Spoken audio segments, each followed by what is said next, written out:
Okay, this is Mike Yon, and it's my pleasure to kick off the semester with a film clip from the Shawshank Redemption.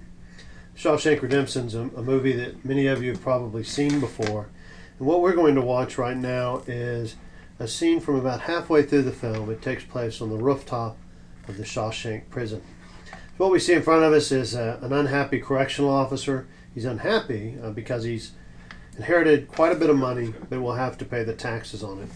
So as he rants about taxes, the inmates start to hear it, and one in particular, an Andy Dufresne, played by Tim Robbins here, starts to think about how this might be used to his advantage. He's a former accountant, and he thinks maybe he can get the correctional officer some tax loophole money, and in return get a favor from the correctional officer. What I want you to see is the look of the film. It was shot probably at 2 or 3 or 4 o'clock in the afternoon. It's on the rooftop. You see the heat rising. You see the glaze from the top of the roof. You see the shadows from the overhead sun. It's a harsh light. It's a harsh look. And this was a decision that the director made. It was a conscious decision to establish a look. And the purpose of that was to set the stage for conflict. So that's decision number 1, setting the stage for conflict. Decision number 2 was to amplify and supplement that conflict with the dialogue that you hear right here. Mr. Hadley, do you trust your wife? Oh, that's funny.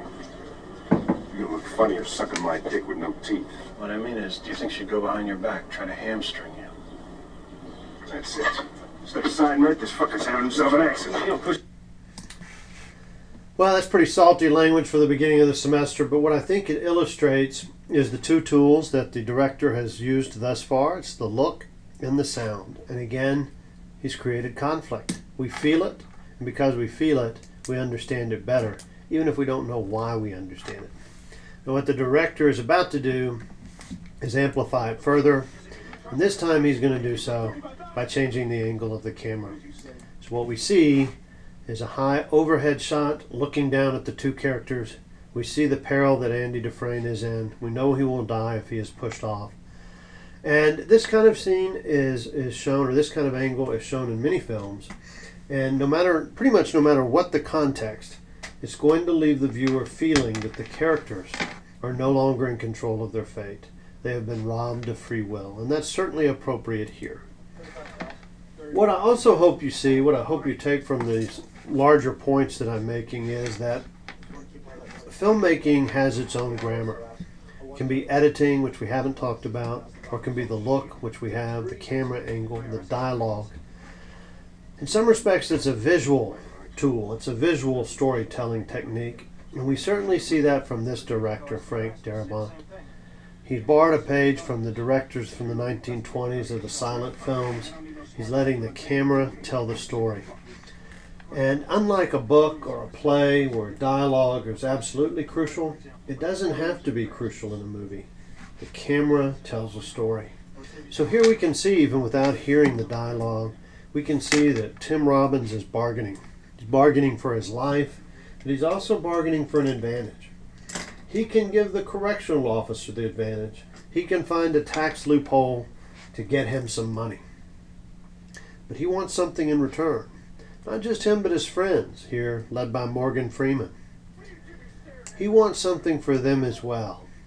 And what he wants, of course, as we'll see, is not just anything. It's something that any group of self-respecting inmates on a hot afternoon would want, a beer. And when we see the beer, the scene, the look, and even the dialogue completely changes.